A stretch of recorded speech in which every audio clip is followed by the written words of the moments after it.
परल तू मगला परल घोर मगला परल घोर मगला परल माटी लला तन में देखिया सोना सनक जुआनी माटी लला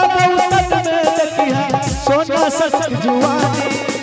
बादल बदल चली रहल चौछटा करकी है कानी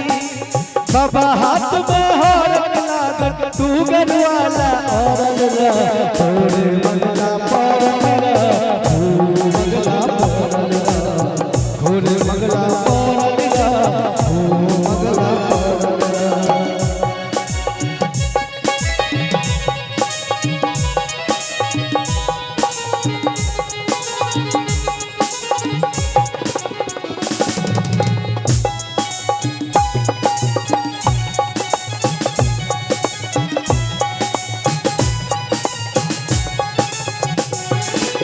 बुढ़िया के गोर छोड़ गोर पुछारी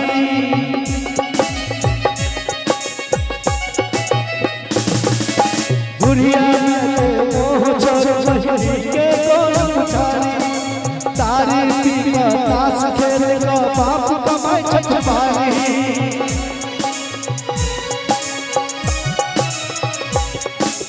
मंगली भेल चचकनी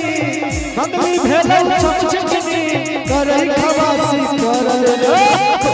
मगला परल घोर मगला परल मगला परल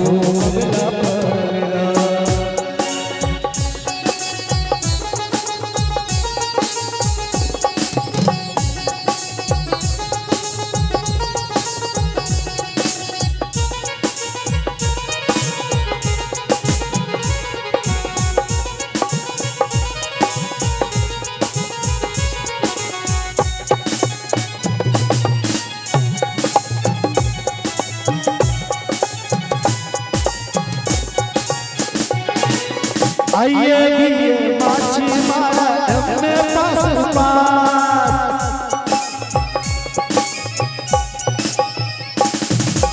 आइए भी माछी मारा हमने पास नीके लगे परला मगला ये चौकार खा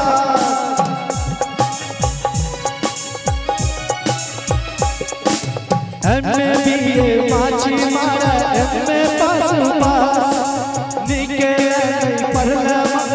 ये चौकार का ये दुनिया में कुछ नहीं चाहिए इस दुनिया में कुछ नहीं चाहिए घूमत फिरते मगला परल मगला परल घोर मगला परल मगला परल घोर मगला परल घोर मगला परल आओ यही के संग हम सुंदर सा गायक के माइक पर आमंत्रित करें जैसे पहले आपने सभी सुंदर सा गीत सुने थे और पुनः सुंदर सा गीत लगा उपस्थित हो रहे भाई गणेश जी आओ एगो गीत सुनी के बाद हम सब 5 मिनट के ब्रेक लेबै हेलो हेलो के बाद फिर कार्यक्रम के आरंभ करबै एकरो देबै कनी एकरो तेज क दियौ